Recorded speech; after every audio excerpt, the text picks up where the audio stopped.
Tila mapang-asar ang mga mensaheng iniwan ng mga hacker sa website ng Kamara kahapon. Bukod sa meme ng nakatawang mukha, nakalagay rin ang mga katagang "You've been hacked" at "Happy April Fools" kahit October pa lang. Inalis muna ng Kamara ang website habang iniimbestiga ng insidente. Pasado alas 5 ngayong hapon nang maibalik ang website matapos paigtingin ng cybersecurity ng Kamara. Ayon sa House Secretary General, nakitaan ito ng kahinaan ng Department of Information and Communications Technology o DICT. Nakipag-ugnayan na rin ang Kamara sa National Bureau of Investigation para matunton ang Tong Kamara sinisipa DICT. Dami-dami niyong pera. Ang dami-daming pera sa nyo, extraordinary fund. Hindi man lang kayo maglagay ng sapat na protection sa website ninyo. Ayaw nyo gumastos. Bakit? Sayang pera. Sa amin punta. Ganon? Ganon po ba? Ayaw nyo maglabas ng pera para proteksyonan yung website ninyo, tas isisisi nyo sa DICT. Anak kayo ng wewe, oh. Diba? Ako, bigyan mo ko ng 1.6 billion, sigurado walang makakahak. Walang makakahak ng website ko. Bibiling ko yung Facebook. Biro lang ha, biro lang. O, tuloy. Nasa likod nito na nagpakilalang Three Musketeers. The damage is really minimal, no? Kasi ang totoo, diniface lang eh. Yung binaboy lang yung website. I immediately met my executive committee, no? And the recommendation was, of course, strengthen, no, our capability. Cybersecurity. Ang lalim dun, ha? Ang lalim! Ang lalim ng realization ng mga bata nyo. Sabi ha, kasi simple lang naman to eh. Yung panlabas lang naman yung nahak eh. So I met with my people. At sabi ng tao ko, we have to strengthen our security. Yung mga consultant mo yun lang ang sinabi. Sa dami-dami, sa totoo lang ha, makinig ka ng mabuti sa akin ha. Sa dami-dami, sana kumuha ka na lang ng mga magta-tricycle dyan o magbebenta ng yosi, sila na lang ang tanungin mo. Alam nila yan eh. Sa tanong mo, paano ka hindi mahak? Eh, pati bayan ninyo security. Pero antay kayo. Tingnan niyo itong balitan to. Makikipagtulungan din ang Kamara sa Senado para maghanap ng pondo kontra cybercrime at ransomware attacks. Pwede rin daw gamitin ang unprogrammed fund ng 2023 National. Ayun na. Si Representative Elizalde ko, ayun na. O, fund na naman, gamitin na lang yung pondo. So, ngayon may dahilan na sila para gamitin yung pondo.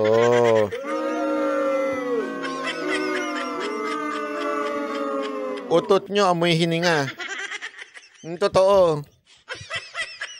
Diba? So, it's all about money na naman. Para meron tayong dahilan. Sabi ko sa inyo, pag may problema, may krisis, merong solusyon. Pag may solusyon, merong makikinabang.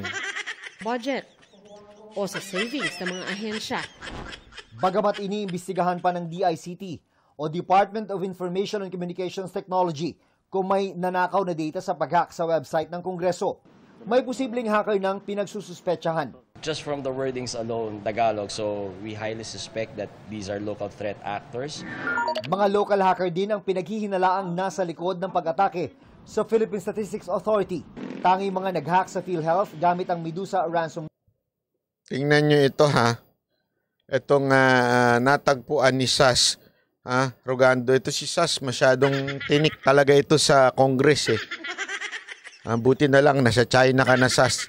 Pero tinik talaga ito si SAS eh. May natagpuan siya ha. Pakinggan nyo si SAS. Oh. Hi guys! So, eto na naman sinasabi ko sa inyo, lumitaw na naman yung hack page ng congress.gov.ph.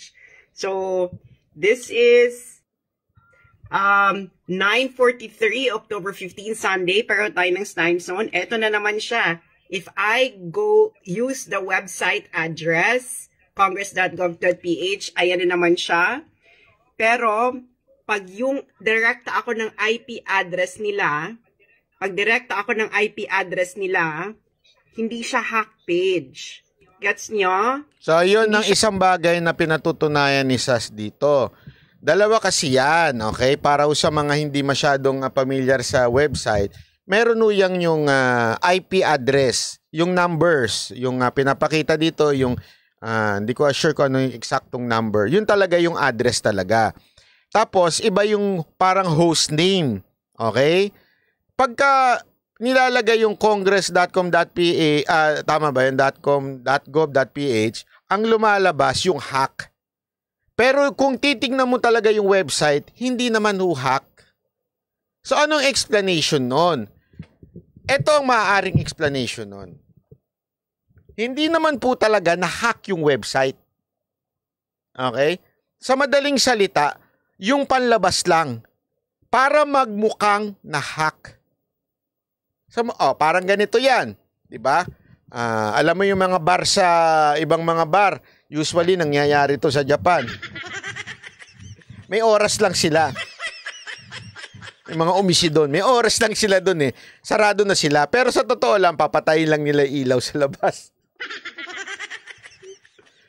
Papatayin lang nila ilaw sa labas, pero sa loob, may mga nagfa-function pa. Okay? Ganon. So sa madaling salita, parang ganito to. Kunwari lang, hinak sila, so yung panlabas, yung domain name, yung kanilang pangalan lang, kunwari na-hack, pero hindi talaga na-hack yung loob. Naintindihan nyo? So ano ibig sabihin nun? Merong narantado lang. Sa madaling salita, kunwari sarado lang, o kunwari na-hack lang, pero hindi naman na-hack. Para, hindi natin alam kung tulad nga na sinabi ng isang kongresista, kailangan ng funds.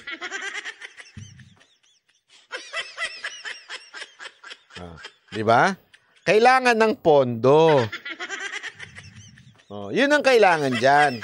Hack page, this is the website pag IP address. Ibig sabihin yung IP address na yan, tinuturo ni Sas na yan, yan yung talagang pinaka-content ng kanilang website. Okay? Diretso. Pero ito, pag URL, this is 944. Sabi ko sa inyo ano siya lumulubog, lumilitaw ang kanyang hack page pag website. Ito yung video niya kahapon. Isang araw pa ito eh. I think if not kahapon, I think no Saturday. Okay? Kasi pinanonood ko na to no Saturday. Tapos, yung balita kanina, dinown na daw talaga yung site. Kasi, na-access ng tao. Pag alam yung IP address, ma-access mo yung Congress, yung website ng Congress. Nagigets nyo? Ma-access mo.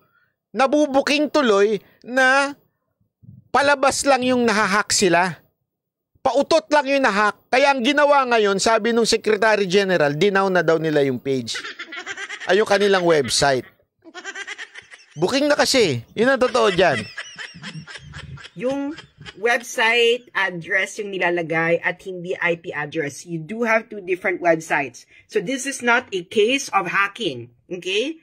This is a case of one page. Ito mo. Ayan pa rin siya. Nag-refresh na ako. Nandiyan pa rin siya. Diba? Nandiyan pa rin siya. So, ayan diba? So, ayan pa rin siya diba? Nag-refresh na ako. Ilang beses na ako nag-refresh.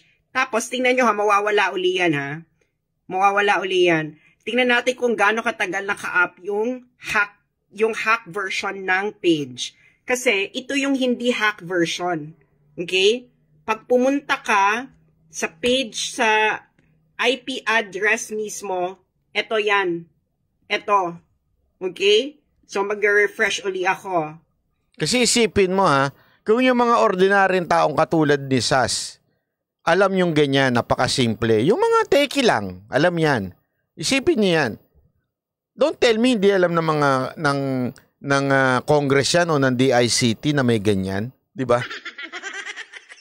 Pero pinalalabas nila, it was totally hacked. It was not. Hindi ho. Hindi ho na-hack talaga yung buong page. Nandun pa rin pa. Oh, di ba?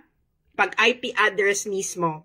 I don't know if you can do this in the Philippines because I'm outside the Philippines. So baka pag sa Philippines, yung hack page yung lumalabas or naka-down yung website. But I am outside the Philippines. It's 9:45 p.m. October 15, Sunday. Pareho tayo ng time zone. So this is the hack page. And this is the not hack page. Okay. So, ito yung IP address. Ito yung website address. Diba? Nakikita nyo? O, i-refresh na uli natin. Baka kasi mawala. O, Grabe, diba nandiyan pa rin? Nag-refresh na ako. Refresh again. Nandiyan pa rin. It's 9:46. Grabing hack-hackan yan. 9:46. Nandiyan pa rin siya. Hack page. Diba? Yan. Itong hack page. Alam mo, ito lang ang masasabi ko ha. Usong-uso na nga scammer sa Pilipinas. Pati ba naman sa kamera ginaganyan nyo? Ano? Hindi ako nagtatanong lang ha. Congress, ini-scam nyo ba kami? Hindi, ini-scam nyo ba kami? Anong issue nyo dito?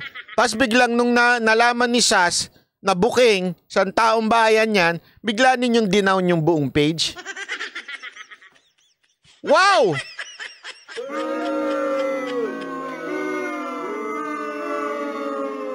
Oh, 'di ba sabi nito, ang ginawa nila pinalitan ng settings ng DNS sa URL para pag time mo kunwari hack pero yung IP kasi hindi mapalitan doon talaga sa server. Correct nga. Ibig sabihin, parang pinalitan, yun nga yung kwento ko yung sa bar eh. Parang pinatay mo lang yung ilaw. Parang kunwari, wala na, stop na. Wala na yung operation ng bar. Pero sa loob, meron. Oh, maraming nangyaring ganyan nung yung pandemya. Yung mga KTV, akala mo sarado? Bukas ho talaga yung mga umisi sa Pilipinas.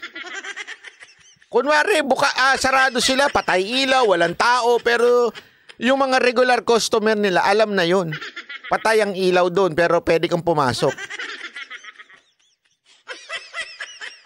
Grabe, no? Ang dami na nga scammer na influencer. Pati ba naman ng Congress, gaganyan ninyo kami? Ano kayo ng wewe, oo. Hindi, alam mo, nakakatawa eh. Kasi, ay nako, kawawa naman ang bayan natin kung magtatagal pa sa ilalim ni Romualdez itong kamera.